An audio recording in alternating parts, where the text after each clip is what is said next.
Hindustan petroleum corporation limited में अनेक प्रकार के पदों पर भर्ती निकली है। आपको सभी प्रकार की जानकारी दी जाएगी, आप इस वीडियो को पूरा देखें।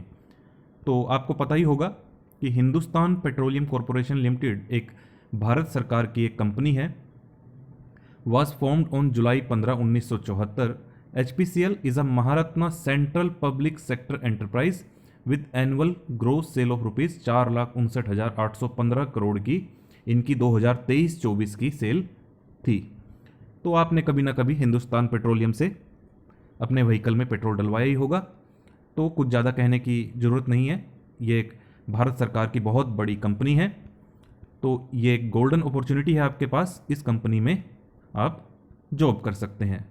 HPCL invites talented and motivated candidates looking for exciting career opportunities in energy sector and willing to contribute towards India's energy future by being part of our growth journey. Interested and eligible candidates can apply for the following vacancies online. तो आवेदन शुरू हो चुके हैं। 5 जून 2024 से last date है 30 जून। ये पूरा महीना आपके पास है, आप आवेदन कर सकते हैं। तो कौन कौन सी वैकेंसीज निकली है? पहली है मैकेनिकल इंजीनियर की। पे स्केल आप देखिए 50,000 से 1,60,000, यानी कि ये बेसिक पे स्केल है। जो आपकी सीटीसी है वो काफ़ी ज़्यादा रहेगी, लगभग 17 लाख रुपए पर एनम, सालाना 17 लाख रुपए सीटीसी रहेगी। वो अभी आगे देख लेंगे। और कोई एक्सपीरियंस नहीं है इस पोस्ट के लिए। नंबर ऑफ वैकेंसीज 93 है। मैक्सिमम एज जो है 25 साल। कुछ एज रिलैक्सेशन है, नीचे देखेंगे वैसे। और एसेंशियल क्वालिफिकेशन मांगी गई है 4 years full time regular engineering course in mechanical engineering. तो full time regular engineering course, यानी कि कॉरेस्पॉन्डेंस प्राइवेट नहीं। इलेक्ट्रिकल इंजीनियर नेक्स्ट पोस्ट है। पे स्केल सेम है। Number of vacancies 43। एज भी मैक्सिमम 25 रखी गई है। और क्वालिफिकेशन 4 साल का regular engineering course electrical engineering में। कोई एक्सपीरियंस नहीं मांगा गया है, आप साथ साथ देख सकते हैं। नेक्स्ट पोस्ट भी आप देख लीजिए, इंस्ट्रूमेंटेशन इंजीनियरिंग। पे स्केल सेम है, 5 वैकेंसी है। मैक्सिमम एज भी आप देख सकते हैं और 4 साल का रेगुलर कोर्स किया हो। सिविल इंजीनियर स्केल सेम है, 10 वैकेंसीज हैं। मैक्सिमम एज 25, 4 साल का रेगुलर कोर्स किया हो सिविल इंजीनियरिंग में। मैकेनिकल इंजीनियर पे स्केल सेम है, 7 वैकेंसीज हैं। 25 एज, 4 साल का रेगुलर कोर्स किया हो। नेक्स्ट पोस्ट है senior officer city gas distribution operation and maintenance. Qualification भी अभी हम देखेंगे, एक एक करके सारी डिटेल देखेंगे, काफ़ी बड़ा ये नोटिफिकेशन है। पे स्केल यहाँ बढ़ा दिया है 60,000 से 81। Number of vacancies 6। Maximum age 28 और 4 साल का regular course. Electrical instrumentation civil engineer किसी में भी चलेगा, या फिर मैकेनिकल में। यहाँ पर एक्सपीरियंस मांगा गया है, मिनिमम एक्सपीरियंस 3 साल का आपके पास होना चाहिए। Senior officer city gas distribution project के लिए 3 साल का अनुभव होना चाहिए। क्वालिफिकेशन सेम अभी जो मैंने आपको ऊपर बताई। Senior officer assistant manager non fuel business के लिए 12 वैकेंसीज हैं। अगर आप सीनियर ऑफिसर के लिए अप्लाई करते हैं तो 29 मैक्सिमम एज। असिस्टेंट मैनेजर के लिए करते हैं तो 32 age. Qualification full time MBA या फिर PGDM with specialization in sales या फिर मार्केटिंग या फिर ऑपरेशन, और साथ साथ 4 साल का रेगुलर कोर्स किया हो। सीनियर ऑफिसर के लिए 2 साल का एक्सपीरियंस, असिस्टेंट मैनेजर के लिए 5 साल का एक्सपीरियंस। इसी प्रकार से senior manager non fuel business 38 अधिकतम एज, 2 वैकेंसी है। फुल टाइम MBA किया हो और साथ साथ 4 साल का रेगुलर कोर्स हो। एक्सपीरियंस 11 वर्ष का। फिर आ जाता है इनका petrochemical section. Manager technical 2 vacancy है, अधिकतम 34 वर्ष। 9 साल का मिनिमम एक्सपीरियंस होना चाहिए। 4 साल का रेगुलर कोर्स किया हो केमिकल या फिर पॉलीमर या फिर प्लास्टिक्स इंजीनियरिंग में। उसके बाद है manager sales R&D product commercialisation.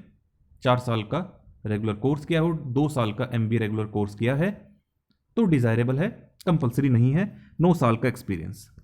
Deputy general manager 4 साल का कोर्स, अधिकतम आयु 45 वर्ष, 18 साल मिनिमम एज। ऐसा नहीं है कि आपको लग रहा होगा कि इनमें एक्सपीरियंस मांगे गए हैं, कुछ नॉन एक्सपीरियंस भी हैं, यानी कि फ्रेशर भी अप्लाई कर सकते हैं। ऊपर भी मैंने 2-3 वैकेंसी बताई। अब जैसे यहाँ पर आप देख सकते हैं चार्टर्ड अकाउंटेंट मांगे गए हैं, 29 वैकेंसी है CA की। अधिकतम आयु 27 वर्ष, और आपको पता है चार्टर्ड अकाउंटेंट के लिए क्या क्वालिफिकेशन मांग सकते हैं, ICAI का मेंबर हो, और फ्रेशर है तब भी आप अप्लाई कर पाएंगे क्योंकि मिनिमम एक्सपीरियंस नील।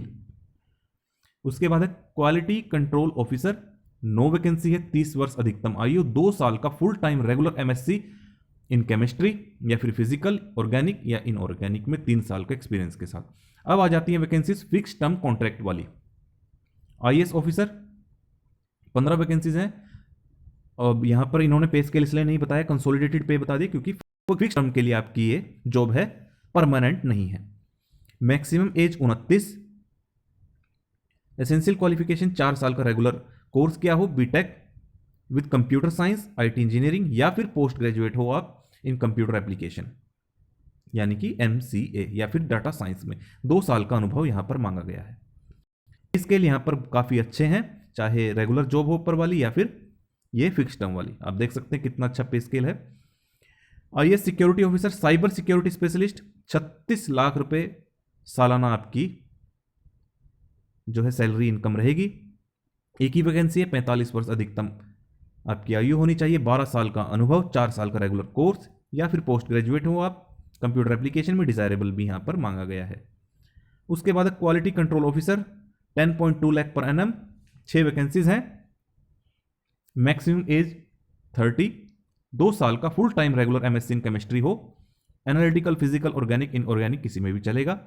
अच्छा, अब ये फिक्स टर्म कही गई है तो ड्यूरेशन बता देते हैं। The duration of engagement shall be for a period of 3 years extendable by further 2 years upon satisfactory performance. तो 3 साल के लिए आपका शुरुआत में कॉन्ट्रैक्ट रहेगा, जिसे आपकी परफॉर्मेंस सेटिस्फैक्टरी पाए जाने पर 2 साल के लिए बढ़ाया जा सकता है। अच्छा, नीचे कहा गया है please refer table below for maximum permissible age corresponding to number of completed year of relevant experience. अगर आपके पास एक्सपीरियंस है तो आपकी अधिकतम आयु बढ़ जाएगी, उसी अनुसार आप अप्लाई कर पाएंगे। सीनियर ऑफिसर, अगर आपका number of completed year of relevant experience 3 साल है, 4 है या 5 से अधिक है तो उतनी ही आपकी मैक्सिमम परमिसेबल एज बढ़ जाएगी, 28, 29 और 30। ऐसे ही आप आगे पोस्ट के लिए देख सकते हैं, जिस भी पोस्ट के लिए आप एलिजिबल हैं या फिर अप्लाई करना चाहते हैं। यहां पर नीचे भी ऐसे ही दिया गया है। आगे देख लेते हैं। अच्छा, minimum marks required in qualifying degree chartered accountant का आपको पता है कि चाहे इंटर हो या फिर फाइनल हो, 50% मार्क्स आपको लाने होते हैं तभी आप क्वालिफाई करते हैं। तो वही यहां पर इन्होंने मिनिमम क्राइटेरिया रखा है, ज़्यादा नहीं रखा है। बस आप CA हो तो आप अप्लाई कर पाएंगे, यानी कि ICAI के मेंबर हैं तो आप अप्लाई कर पाएंगे। बाकी सभी जितने भी पोस्ट हैं उनके लिए आपको 60% मार्क्स लाने अनिवार्य हैं। अगर आप जनरल हैं, OBC कैटेगरी से हैं, नॉन क्रीमी लेयर या फिर इकोनॉमिकली वीकर सेक्शन से हैं, और बाकी जो दूसरी रिजर्व कैटेगरीज हैं जैसे कि SC ST या फिर पर्सन विद बेंचमार्क डिसेबिलिटीज, तो केवल आपको 50% मार्क्स लाने अनिवार्य है। वर्क एक्सपीरियंस की बात करें, for below mention positions where experience is mandatory, work experience will be counted post completion of qualifying degree only. तो आपने अगर अपना डिग्री पूरी कर ली है तो ही उसके बाद का ही जो आपने एक्सपीरियंस लिया है वही काउंट होगा। जैसे कि सीनियर ऑफिसर के लिए city gas distribution operation and maintenance के लिए 3 साल का एक्सपीरियंस। रोल एंड रिस्पॉन्सिबिलिटी आप पढ़ लीजिए आपकी क्या क्या रहेंगी। ऐसे आगे है सीनियर ऑफिसर सिटी, अभी मैंने आपको वही चल रहा है, senior officer city gas distribution project. Work experience आप एक बार पढ़ लें। ऐसे यहां पर दिया गया senior officer assistant manager, senior manager non fuel business के लिए रोल एंड रिस्पॉन्सिबिलिटी भी बता दी गई है आपका कि जॉब प्रोफाइल क्या रहेगी वो भी यहां पर आपकी बता दी गई है। तो जिस भी पोस्ट के लिए आप अप्लाई करना चाहते हैं या एलिजिबल हैं तो पॉज करके आप एक बार इस वीडियो को देख सकते हैं।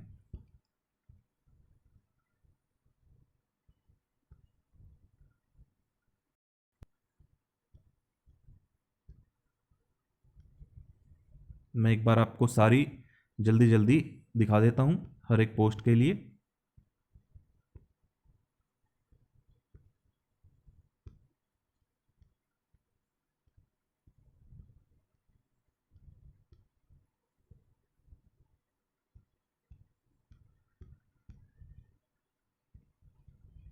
अब बात करते हैं short listing and selection process की, आपकी सिलेक्शन कैसे की जाएगी। The selection process would comprise of various short listing and selection tools like computer based test, group task, personal interview etcetera which would be administered depending upon the position requirement. तो post के हिसाब से decide किया जाएगा selection process को, जिसमें computer based test भी हो सकता है, ग्रुप टास्क भी हो सकती है, पर्सनल इंटरव्यू भी हो सकता है। देखिए काफ़ी बड़ी कंपनी है तो अलग अलग तरीके अपनाती है सिलेक्शन प्रोसेस का, कुछ भी हो सकता है, अभी डिसाइड नहीं है। All the candidates claiming to fulfil requisite eligibility criteria में be called for computer based test. तो हो सकता है आपको कंप्यूटर बेस्ड टेस्ट के लिए भी बुला लिया जाए। सीबीटी यानी कि computer based test will consist of objective questions and will comprise of 2 part. तो अगर कंप्यूटर बेस्ड टेस्ट होता है तो ऑब्जेक्टिव टाइप होगा, सब्जेक्टिव टाइप नहीं होगा। ऑब्जेक्टिव यानी कि एमसीक्यू टाइप होगा, जिसमें 2 पार्ट होंगे। पहला होगा जनरल एप्टीट्यूड के क्वेश्चंस होंगे, जिसमें इंग्लिश लैंग्वेज से क्वेश्चन पूछे जाएंगे, क्वांट यानी कि मैथमेटिक्स से पूछे जाएंगे, इंटेलेक्चुअल पोटेंशियल टेस्ट यानी कि रीजनिंग से पूछे जाएंगे, डाटा इंटरप्रिटेशन से पूछे जाएंगे। ये तो हो गया पहला पार्ट। उसके बाद दूसरे पार्ट में आपसे पूछे जाएंगे टेक्निकल प्रोफेशनल नॉलेज यानी कि सब्जेक्ट रिलेटेड, पोस्ट रिलेटेड आपसे एक प्रश्न पूछे जाएंगे। मान लीजिए अगर आप सीए के लिए अप्लाई करते हैं तो कॉमर्स बैकग्राउंड के आप प्रश्न पूछे जाएंगे। उसके बाद है candidates qualifying in the CBT in order of merit and predetermined ratio will be advise to upload the supporting documents. अगर आप सीबीटी पास कर लेते तो आपको आगामी जो अगली प्रोसेस है उसके लिए शॉर्टलिस्ट किया जाएगा। Basis scrutiny of the application, uploaded document and category wise and discipline wise merit list in CBT shortlisted candidate will be called for group task and और पर्सनल इंटरव्यू। अगर आप सीबीटी पास कर लेते हैं तो ग्रुप टास्क अगर है या इंटरव्यू है तो उसके लिए आपको बुलाया जाएगा। बेस्ड ऑन जो रेशियो उन्होंने डिसाइड की हुई है, एक पोस्ट के लिए कितने कैंडिडेट पर्सनल इंटरव्यू के लिए बुलाए जाएंगे, वो अभी इन्होंने नहीं बताया, हो सकता है नीचे बताया या फिर बाद में बताएं। Candidate must secure minimum qualifying marks in each of the applicable section, यानी कि मिनिमम क्वालिफाइंग मार्क्स भी रखे जाएंगे हर एक टेस्ट के लिए, चाहे वो सीबीटी हो, ग्रुप टास्क हो, पर्सनल इंटरव्यू हो। A category and discipline wise merit list will be drawn for all candidates who qualify in all applicable stages: CBT, group task, personal and technical interview. Work experience and offer of appointment would be as per the category and discipline wise vacancies available. अच्छा, अब बात कर लेते हैं salary की, जिसका पे scale था 50,000 से 1,60,000। मैंने आपको ऊपर ही बता दिया था 17 लाख सीटीसी आपका बनेगा। ऐसे ही आप देख सकते हैं 60,000 से 1,80,000 वाले पे स्केल में 20 लाख रुपए, तो काफी अच्छा पे स्केल। अगर आप हरियाणा गवर्नमेंट जॉब की बात करें ग्रुप सी या डी के लिए तो आपकी आधी जॉब निकल जाएगी इतने सीटीसी तक पहुंचने में। CTC mentioned has been calculated at minimum base level of pay grade and includes base pay, retirement benefit, DA, HRA, cafeteria allowance etcetera which is dependent upon multiple factors. तो देखिए metro cities में थोड़ा ज़्यादा होता है pay scale, हो सकता है अगर आप नॉन मेट्रो सिटीज में आपकी लोकेशन है या आपको अपॉइंटमेंट दी जाती है तो वहां पर आपका कम हो सकता है pay scale. Pre employment medical exam भी आपका होगा, जहां लगभग हर एक सरकारी जॉब में होता है। Placement posting can be in any SBU division department of the corporation at any place in the country. तो देखिए ऑल इंडिया सर्विस लायबिलिटी रहेगी आपकी, कहीं पर भी आपको पोस्टिंग मिल सकती है। प्रोबेशन भी रहेगा, यहां पर 1 साल का प्रोबेशन पीरियड रहेगा, उसके बाद आपको कंफर्म कर लिया जाएगा। The officer will be considered for confirmation as per company policy. Return amount, an amount of 5,000 per month will be deducted as retention amount from the total enrollment for the first 6 month during the probation period. 5,000 रुपये आपके retention amount के तौर पर काटे जाएंगे। The amount will be refunded to the officer only after their confirmation, और ये amount आपकी वापस रिफंड कर दी जाएगी। पहले 6 महीने काटी जाएगी, लगभग 30,000 हो जाएंगे, जो आपको कंफर्म करने के बाद रिटर्न कर दी जाएगी। लेकिन in case the employee leaves the corporation और on termination of the service before the confirmation, तो अमाउंट फॉरफिट कर ली जाएगी, वापस नहीं की जाएगी यदि आपने कंफर्मेशन होने से पहले अपनी जॉब की या फिर प्रोबेशन पीरियड में आपने छोड़ दिया तो।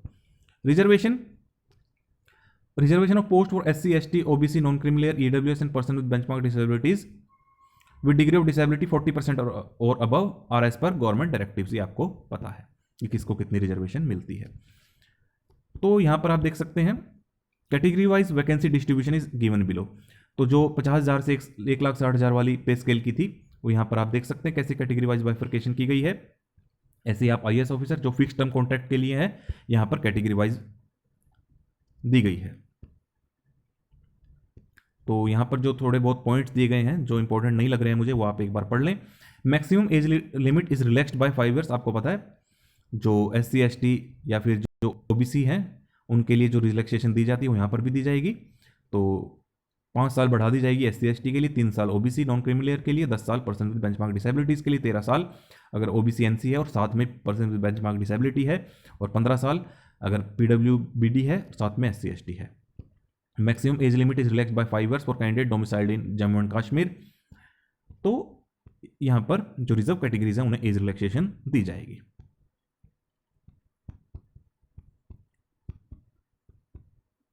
एप्लीकेशन प्रोसेस मैंने आपको बता दिया, 5 तारीख से आवेदन शुरू हो चुके हैं। ऑनलाइन आपको आवेदन करना है। Online application will be accepted on website hindustanpetroleum.com। Career section पे जाएंगे, वहीं पर आपको एडवर्टाइजमेंट मिल जाएगी और उसी के नीचे लिंक दिया गया है अप्लाई हेयर। वहां पर जाकर आप सभी प्रकार के जो आपकी इंफॉर्मेशन है वो भर दें। पेमेंट आपको ऑनलाइन ही करनी होगी, 1180 रुपये, 1000 प्लस 18% GST। इस बात का आप ध्यान रखें। Debit, credit card, UPI, net banking किसी भी माध्यम से आप दे सकते हैं। SC/ST person with benchmark disabilities candidate are exempted from payment of application fees. Application fees आपको नहीं देनी है अगर आप रिजर्व कैटेगरी से हैं, जैसे कि SC/ST person with benchmark disabilities. अगर आप OBC नॉन क्रीमिलियर और EWS से हैं तो आपको पेमेंट करनी होगी। और किसी भी माध्यम से इस बात का ध्यान रखें, ऑनलाइन के अलावा किसी भी माध्यम से आप आवेदन ना करें। और साथ साथ रेगुलरली वेबसाइट को विजिट करते रहें ताकि आपको जो भी इंफॉर्मेशन है वो साथ साथ मिलती रहे। तो ये गोल्डन अपॉर्चुनिटी है। देखिए, एक्सपीरियंस्ड भी पोजीशन मांगी गई है, साथ साथ फ्रेशर के लिए भी यहाँ पर काफ़ी सारी वैकेंसीज हैं। तो आप जरूर अप्लाई करें अगर आप एलिजिबल हैं। गवर्नमेंट जॉब है, फिक्स्ड कॉन्ट्रैक्ट वाली भी है और परमानेंट भी है। तो आप जरूर अप्लाई करें। अगर आपको वीडियो अच्छा लगा तो चैनल को सब्सक्राइब करें, वीडियो को लाइक करें और इस वीडियो को ज़्यादा से ज़्यादा शेयर करें ताकि और भी कैंडिडेट्स तक इन्फॉर्मेशन पहुंच जाए।